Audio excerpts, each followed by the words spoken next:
নীলফামারী 1 ডোমার ডিমলা, এখানে নির্বাচন করবেন মৌলানা মোহাম্মদ মঞ্জুরুল ইসলাম আফেন্দি। নারায়ণগঞ্জ 4 ফতুল্লা, মুফতি মনির হোসেন কাসেমি। সিলেট 5 জকিগঞ্জ কালাইঘাট, মৌলানা মোহাম্মদ উবাইদুল্লাহ ফারুক। ব্রাহ্মণবাড়িয়া 2 সরাইল আশুগঞ্জ, মৌলানা জুনায়েদ আল হাবিব। এই আসনগুলোতে আমাদের কোনো প্রার্থী থাকবে না।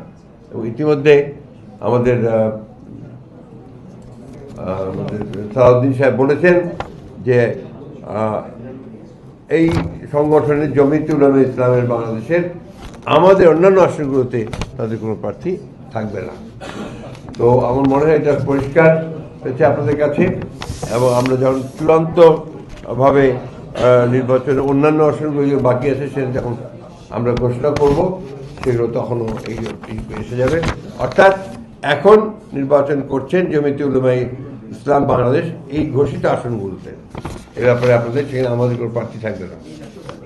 হ্যাঁ, নিজস্ব প্রতীকী করবে, তাহলে এর বাইরে তো উপায় নেই। এখন ওদের সংগঠনকে নিজস্ব প্রতীকী করতে হবে। তো আমরা মনে করি যে আমাদের সর্বস্তরের নেতাকর্মী তাদের সম্পূর্ণভাবে সহযোগিতা করবেন এবং জনগণ যারা ভোটার আছেন তারাও তাদের প্রতীকে ভোট দিয়ে ধানের শীষকে শক্তিশালী করবেন। ধন্যবাদ।